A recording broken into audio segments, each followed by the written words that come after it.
नमस्कार, क्या आप जानते हैं मैं आपका स्वागत है। मैं हूं अंजलि इस्टवाल।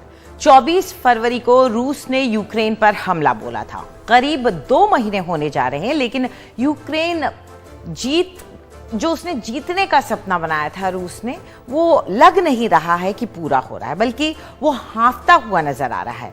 हालांकि आज रूसी सेनाओं और समर्थकों ने एक बड़ी कामयाबी मिलने का दावा जरूर किया है। बताया जा रहा है कि मारियोपोल अब रूस समर्थक अलगाववादियों के कब्जे में है। वहां इलियच के स्टील प्लांट से जो मुकाबला किया जा रहा था वो खत्म हो चुका है। हालांकि मारियोपोल को इस मुकाबले की बड़ी कीमत भी चुकानी पड़ी है।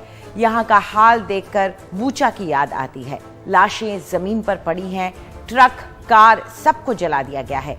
इलाके के बहुत सारे लोगों की मौत हो चुकी है।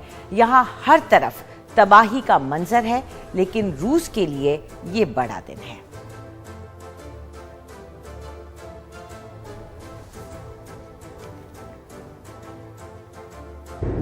लंबे समय की घेरेबंदी के बाद और मारियोपोल शहर को तकरीबन पूरी तरह से तबाह कर देने के बाद अब रूस की तरफ से ये औपचारिक तौर पे दावा किया गया है कि मारियोपोल शहर उसके कब्जे में है।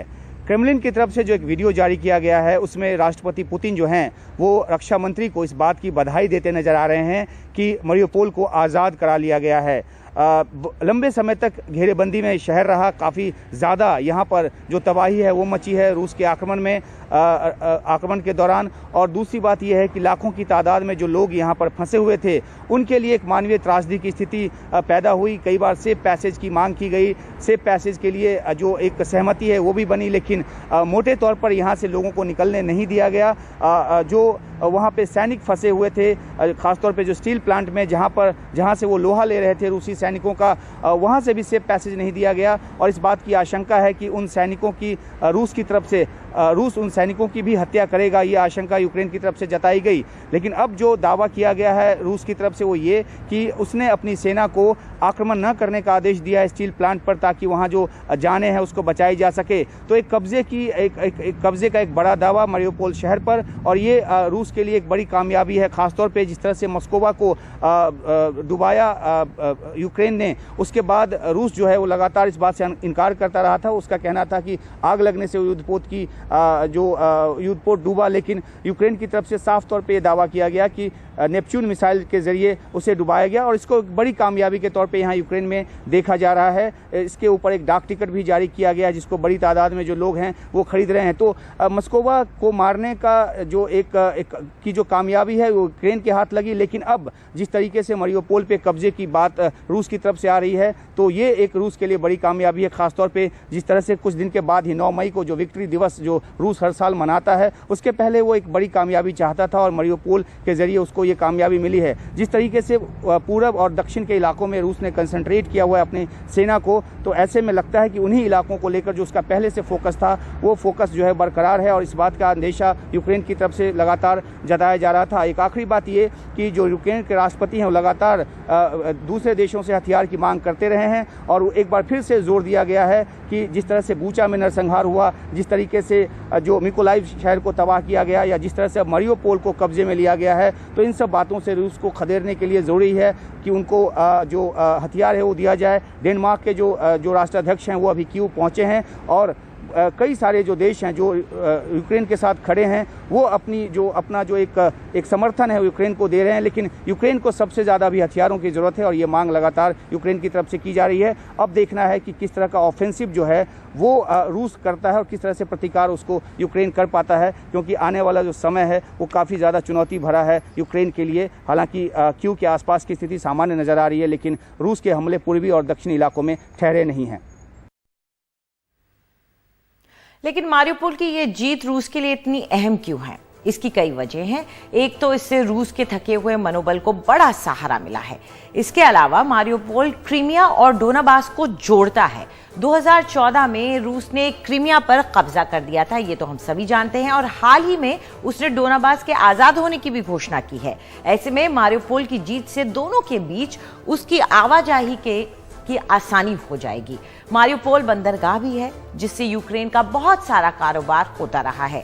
इसके छिन जाने से ये कारोबार बिल्कुल ठप हो जाएगा। यही नहीं, रूस इसके बाद यूक्रेन पर कहीं ज्यादा तीखे हमले कर पाएगा।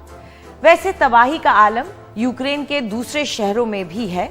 चर्निहिव शहर में रूसी हमले में काफी तबाही मची है। पुलिस स्टेशन हो, स्टेडियम हो या बस्तियां हो, रूसी हमले में कुछ भी नहीं बचा है। वहां से बड़ी संख्या में लोग शहर छोड़कर जा चुके हैं। हमारे सहयोगी उमाशंकर सिंह की ये ग्राउंड रिपोर्ट। ये अलेक्जेंड्रिका हैं, जो कि यहाँ चेरनिहिव में इनका घर है, और ये जो बस्ती है इसमें इस गली के आखिर में इनका घर है। जो कुछ भी इनके घर में बचा है वो लेकर ये जो है अपना जीवन जीने की कोशिश कर रही हैं। और इन्होंने हमें बताया कि किस तरीके से यहाँ पे बॉम्बार्डिंग हुई। When this bombarding happened, where she was? Когда начинали бомбить, где вы были? Тут я була до 18, мабуть, березня. Тут ми були. Ми солдатам їсти возили. Дарма, що в нас не було ні світла, ні газу, ні води не було. Але ми були тут разом, усі такі згуртовані, як можна сказати. Солдати в нас були голодні, холодні і не вдягнені. От ми їм допомагали. She was here from the beginning, and there was no electricity, light, or water, or all of this stuff. But she was here with her friends, and they just helped to our militaries to be here in this territory for making something to eat and so on. So she was from the beginning.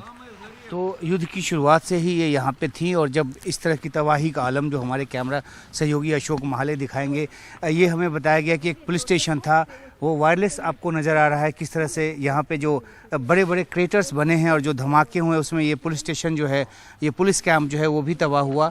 और साथ के साथ ये जो पूरी बस्ती है ये देखिए ज़मींदोज हो चुका है। तो जो रिहायशी इलाकों में बम्बार्डमेंट की बात है वो यहाँ आकर भी जाहिर होती है कि रूस ने किस तरीके से न सैन्य ठिकानों पे सिर्फ बल्कि बड़े पैमाने पे नागरिक ठिकानों पे हमला किया। और यहाँ जो बर्बादी का आलम है वो कुछ इस तरह से नज़र आता है। तो यहाँ पे हाई स्कूल हो, स्टेडियम हो या फिर दूसरे नागरिक ठिकाने हों, वहाँ पर भी बॉम्बार्डमेंट किया गया।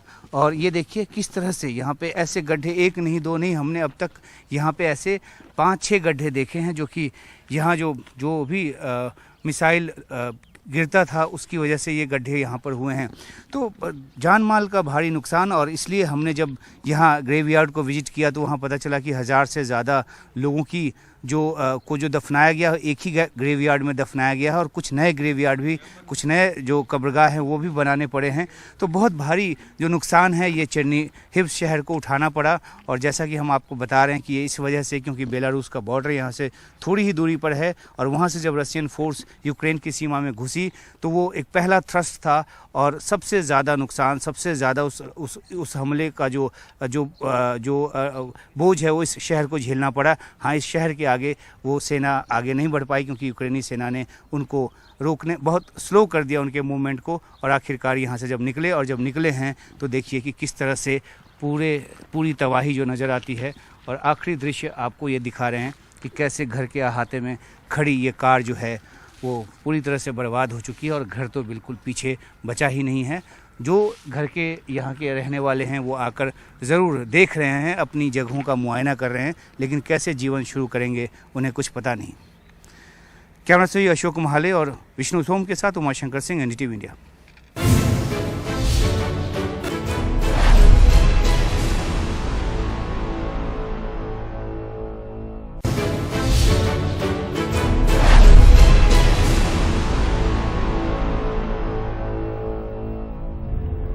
क्या आप जानते हैं, एक बार फिर से स्वागत है। बात कर रहे हैं रूस और यूक्रेन की। बेशक रूस ने यूक्रेन को तबाह कर दिया है, लेकिन यूक्रेन ने घुटने नहीं टेके हैं।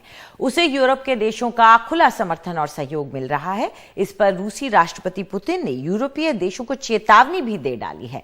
कल रूस ने एक इंटरकॉन्टिनेंटल एटमी मिसाइल लॉन्च की और कहा कि रूस से दुश्मनी लेने वाले 2 बार सोच लें। यह रणनीतिक मिसाइल है जिसके निशाने पर सीधे अमेरिका भी आ सकता है। इशारा साफ है कि यूरोप के देश यूक्रेन की मदद न करें। लेकिन अमेरिकी राष्ट्रपति जो बाइडेन फिलहाल इस धमकी से बेअसर दिख रहे हैं और उन्होंने इस धमकी के बावजूद कई घोषणाएं भी की जो कि मदद देने के लिए कारगर साबित हो सकती हैं।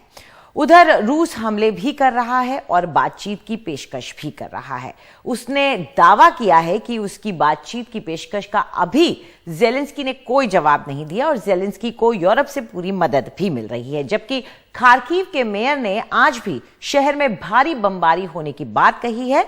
तो युद्ध जारी है। खतरा यह है कि यह और बड़े युद्ध में ना तब्दील हो जाए। लेकिन इन सबके बीच रूस के शहर जैसे कब्रगाहों में बदलते जा रहे हैं या वहां कोई नई कब्रगाहें दिखने लगी हैं। चर्निहिव में ऐसी ही कब्रगाह से देखिए हमारे सहयोगी उमाशंकर सिंह की ये रिपोर्ट। युद्ध के कई भयावह मंजर को हमने आपको दिखाया है और ये चर्निहिव शहर का एक ग्रेवयार्ड है, कब्रिस्तान है। और इस कब्रिस्तान में सैकड़ों की तादाद में उन लोगों को लाकर दफनाया गया है जिन्होंने इस युद्ध में अपनी जान गंवाई है, चाहे वो सैनिक हों या फिर आम सिविलियन। ये जो कब्रगाह है ये एक एक्सटेंशन है पुरानी कब्रगाह का, क्योंकि इतनी बड़ी तादाद में मृत्यु हुई है युद्ध के दौरान कि इनके लिए एक नई कब्रगाह बनानी पड़ी है। और इस तरह की कई कब्रगाह शहर के अलग अलग हिस्सों में बनाना पड़ा है। एक वजह तो ये भी रही कि जब यहाँ पर युद्ध हो रहा था और रूसी सैनिक मौजूद थे और जो डेथ हो रही थी, तो जहां एक पुराना कब्रगाह है जहां उनको दफनाया जा सकता था, वहां पे रूसी सैनिकों का उस इलाके पे कब्जा था और इसलिए भी जो नई जगह है वो तलाशनी पड़ी। लेकिन ये एक बहुत ही पुराना कब्रगाह है जिसका की एक्सटेंशन ये है और तकरीबन 1000 के आसपास यहाँ पर जो मृतक हैं उनको दफनाया गया है, ऐसी जानकारी हमें यहाँ से मिली है। और इतना ही नहीं, जो एक और कब्रगाह बनाया गया है जो कि बिल्कुल नई कब्रगाह है, वो यहाँ से थोड़ी दूरी पर है। तो ये एक भयावह मंजर को बताता है कि किस तरह से सिविल इलाकों को भी जो रूस ने टारगेट किया और बड़ी तादाद में सिविलियंस की भी जान गई है। और हमने यहाँ देखा है कि किस तरीके से जो एक्सटेंशन है, किस तरह से नई ज़मीन को कब्रगाह में ढाला गया है। और हमने आपको पहले का एक हिस्सा दिखाया जहाँ पे अपने किसी परिजन को दफन कर रहे थे एक शख्स। तो बहुत ही एक दुखद स्थिति, यहाँ आकर इस बात की पीड़ा का पता चलता है कि आखिरकार जो जान जाती है तो आखिरकार किस तरह का दर्द होता है। और एक बहुत बड़ी बात यह है कि बहुत बड़ी तादाद अभी तक लोगों को नहीं पता कि उनकी जो डेथ हुई है वो आखिर में क्या है और वो कहाँ है, क्योंकि बहुत सारे डेब्रीज अभी तक, बहुत सारे मलबों को खाली नहीं किया गया है और उसके भीतर भी और जो लोग हैं वो दबे हो सकते हैं। तो ये युद्ध की जो विभीषिका है उसको बताता है, जो मानवीय त्रासदी है उसको बताता है। सहयोगी विष्णु सोम और कैमरा पर्सन अशोक महाले के साथ उमाशंकर सिंह, NDTV इंडिया। तो रूस और यूक्रेन के युद्ध पर हमारे इस खास क्या आप जानते में इतना ही। नमस्कार।